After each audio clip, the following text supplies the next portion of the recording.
The rain had not stopped for 3 days, and the narrow streets of the old district looked like mirrors of broken dreams, reflecting neon lights and whispered secrets, when the black convoy finally rolled in and silenced the neighborhood like a held breath. Everyone knew that when those cars appeared, windows closed, curtains twitched, and prayers began.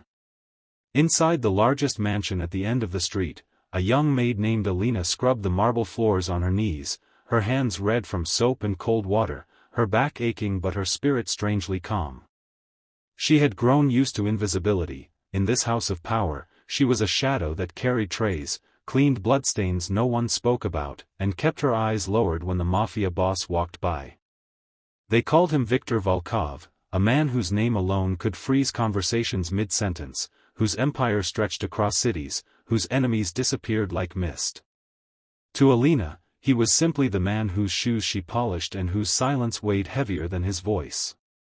That evening, word spread through the mansion that Victor's father was coming from Sicily, a man even more feared, the original architect of the empire, a legend wrapped in old-world codes and ruthless discipline. The staff trembled. Inspections would be ruthless, mistakes unforgivable. Alina's only worry, however, was her grandmother waiting in their tiny apartment across town, a frail woman with silver hair and trembling hands who had raised her after her parents died in a factory fire.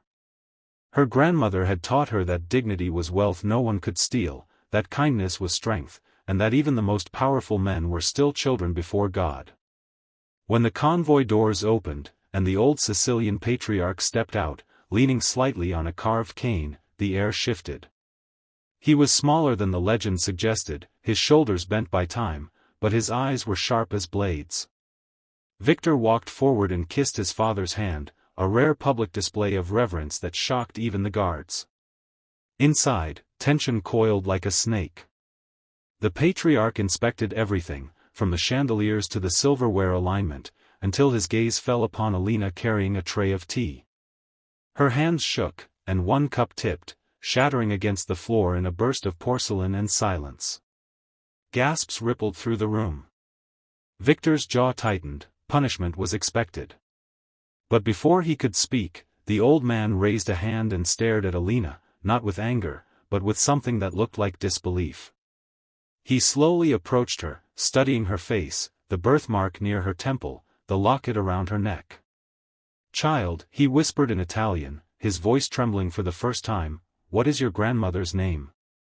Confused and terrified, Alina answered softly, "Elena Rossi." The cane clattered to the floor. The patriarch's eyes filled with tears as decades of hardened cruelty cracked in a single heartbeat.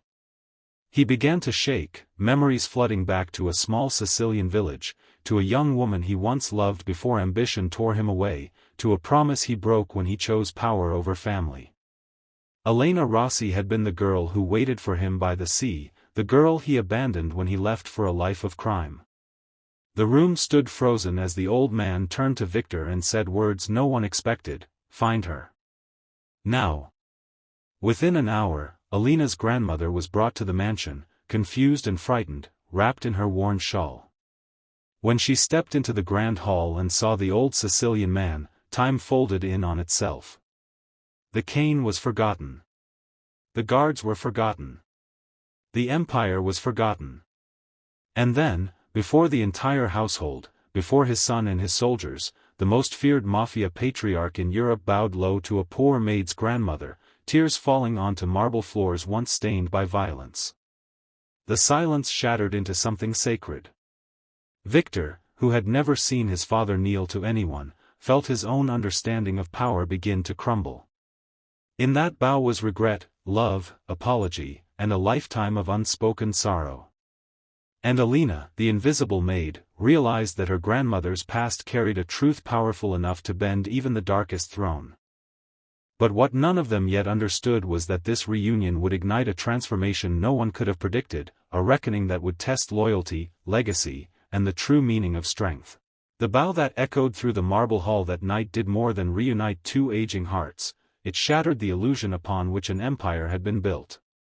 Victor could not sleep after witnessing his father's tears, because in all his years of commanding fear, he had never seen the man tremble, never seen him stripped of authority by something as simple and devastating as love.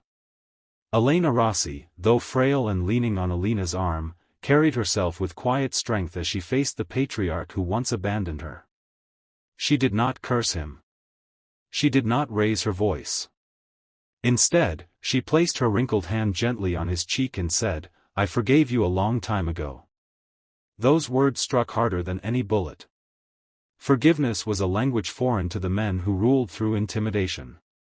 Over the following days, the mansion transformed. The old patriarch insisted Elena and Alina remain as honored guests.